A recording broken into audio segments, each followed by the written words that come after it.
थे, साथ खेलते, साथ खाना खाते, मगर दोनों के बीच लड़ाई भी काफी होती थी। ऐसे ही एक लड़ाई के बारे में हम आज आपको बताने वाले हैं।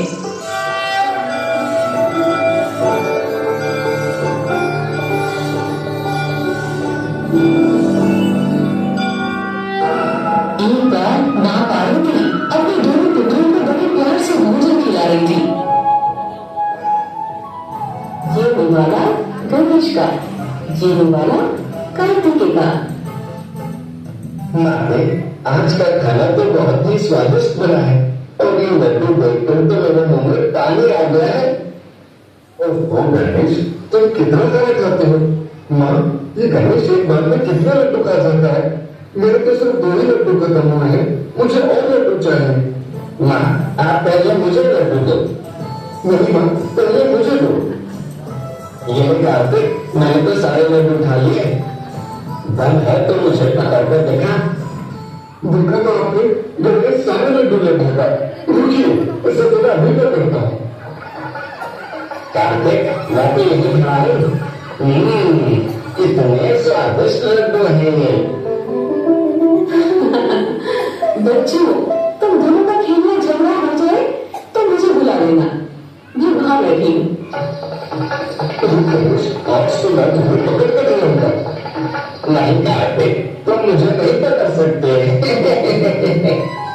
ऐसा कहकर गणेश जी गायब हो जाते हैं। देखिए ना, गणेश बार बार अदृश्य हो जाता है, इसलिए मैं उसे पकड़ नहीं पाता हूँ। तभी वहां नारद मुनि आ जाते हैं। नारायण नारायण। कार्तिक को माँ पार्वती से हट करता देख नारद मुनि समझ जाते हैं कि गणेश और कार्तिकेय झगड़ा कर रहे हैं। प्रणाम देव ऋषि नारद, कहिए कैसे आना हुआ? देवी पार्वती, मैं तो आपको ये दिव्य फल देने आया हूँ। जो भी इस फल को ग्रहण करेगा उसे अमृत और अतुल्य बुद्धि प्राप्त होगी। नारद मुनि की बातें सुनकर गणेश और कार्तिक दोनों बोल उठे। ये दिव्य फल तो नहीं खाऊंगा। नहीं गणेश, मैं तुमसे बड़ा हूँ, ये फल तो मैं ही खाऊंगा। अरे अरे बच्चों, झगड़ा करना बंद करो अब। मेरे लिए तो तुम दोनों बना रहे हो। नहीं माँ, अब इस प्रश्न का उत्तर केवल पिताजी ही दे सकते हैं। सब मिलकर भगवान शिव के पास पहुंचे। माता पार्वती ने अपनी सारी बात बताई। प्रभु, अब आप ही इन दोनों को समझाइए। पिताजी, आप ही बताइए, मैं कार्तिक से बड़ा हूँ, ये तो मिलना चाहिए। देख लिया, दोनों ही अपने आप को बड़ा बनाने पर उतरे हैं। अगर आपके पास इस समस्या का कोई हल है तो हमें बताइए। नारायण नारायण। प्रभु, इस बुद्धि को सुलझाने के लिए मेरे पास एक तरकीब है। मैं तुम दोनों के सामने एक चुनौती रखता हूँ।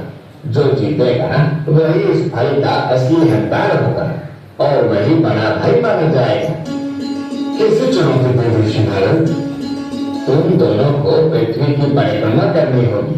दोनों में से जो प्रथम पृथ्वी की 3 बार परिक्रमा करके पहले आएगा उसे विजय घोषित करके फल दिया जाएगा। मुझे तो ये सर्वोत्तम सुझाव लगता है। मुझे ये चुनौती स्वीकार है। फिर तो विजेता मैं ही बनूंगा। मुझे आशीर्वाद दीजिए माता श्री, पिताश्री। तुम विजेता कैसे बनोगे गणेश? तुम्हारा वाहन है और मेरा हूँ। मेरे वाहन की रफ्तार मूषक से काफी ज्यादा है।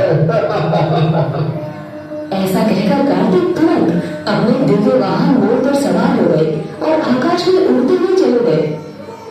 तभी मूषक ने कहा, प्रभु, मैं तो मोर की तरह तेज रफ्तार से नहीं उड़ सकता, तो हम विजेता कैसे बनेंगे? मूषक की बातें सुनकर गणेश जी मन ही मन सोचने लगते हैं।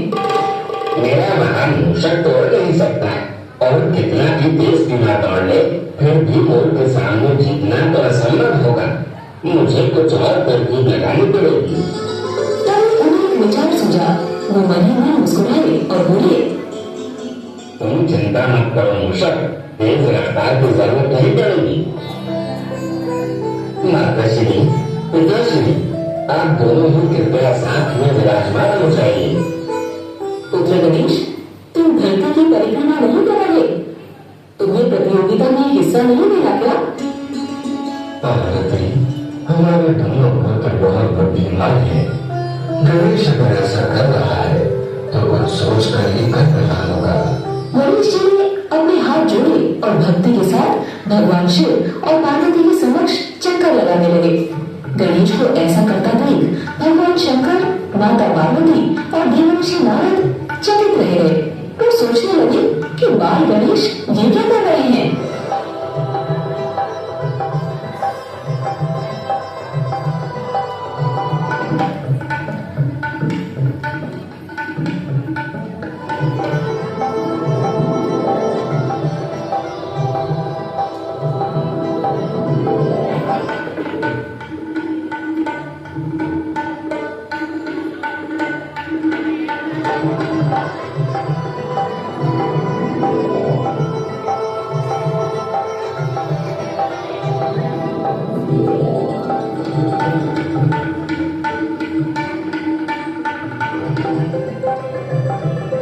तीन चक्कर लगाकर गणेश जी ने भगवान शंकर से कहा, माँ, मैंने 3 चक्कर पूरे किए हैं और मुझे वो फल दीजिए ना।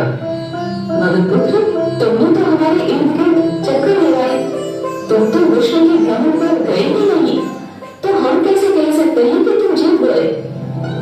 माता, विश्व का भ्रमण करने के लिए मुझे कैलाश छोड़कर जाने की आवश्यकता ही नहीं लगी। वेदों और शास्त्रों में लिखा है कि माता पिता के चरणों में ही पूरा संसार विराज